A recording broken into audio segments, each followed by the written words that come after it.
What's up mga kaboxing fans at welcome back sa aking munting channel. Ngayon ay mapapanood nyo ang isa sa pinakamatinding comeback fight ni Mark Magnifico Magsayo laban sa former interim world featherweight champion. Pero bago ang lahat ay mag-intro muna tayo. Tara, let's go!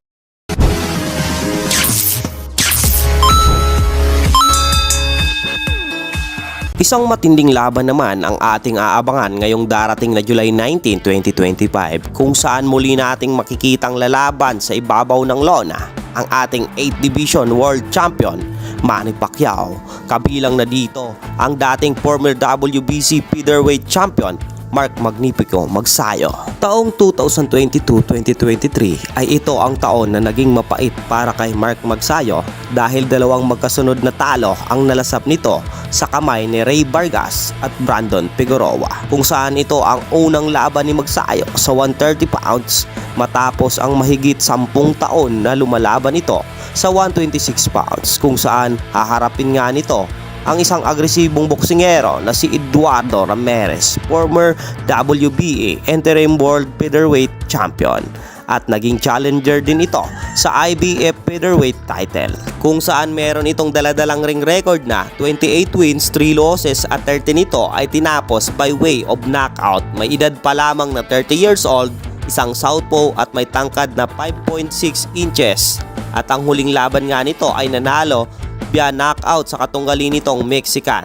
At minsan na rin itong mga idol umakyat sa lightweight division kung saan hinarap nga nito ang isa sa pinakadelikadong boksingero sa 135 pounds na si Isaac Pitbull Cruz, kung saan mga idol mapait nga ang sinapit nitong si Ramirez sa kamay ni Pitbull Cruz dahil sa kanilang 12 rounds of boxing ay natapos lamang ito sa loob ng round 2. I think his size dictates it. Well, what we're talking about, You know, his share of rounds that he won, and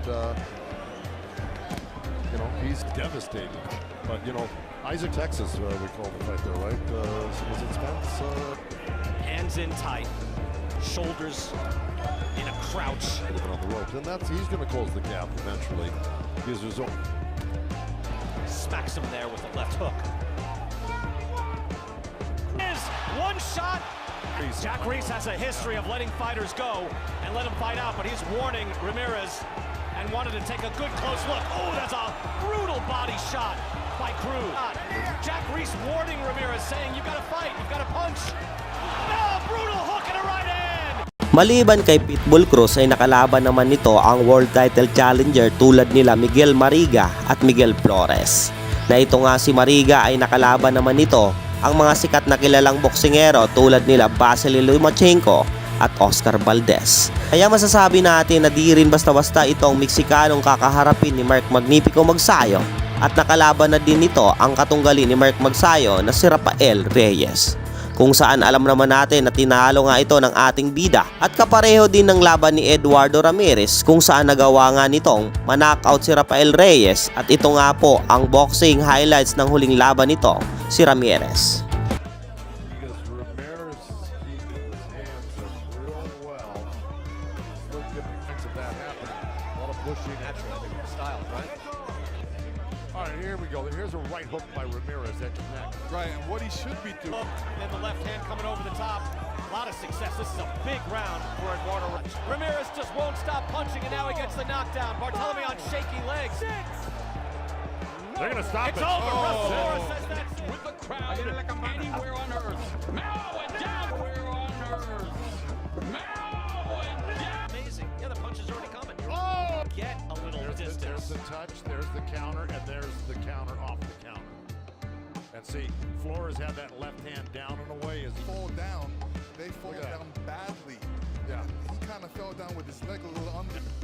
Pagdating naman kay Mark Magnifico Magsayo ay alam naman natin na sa huling dalawang laban nito ay hindi naging maganda ang resulta dahil natalo ito.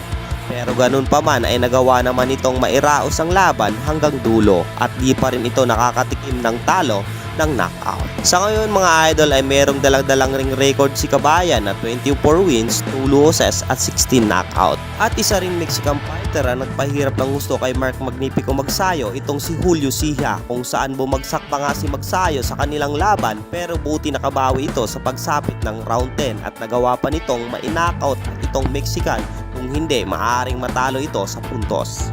Brady Kaya Rhodes naman mga at idol, unang laban huwag na sa kanyang nating bagong papatagalin promoter, pa ang ang MP bakbakan. Promotion. Eduardo Sa labang Ramirez ito ay versus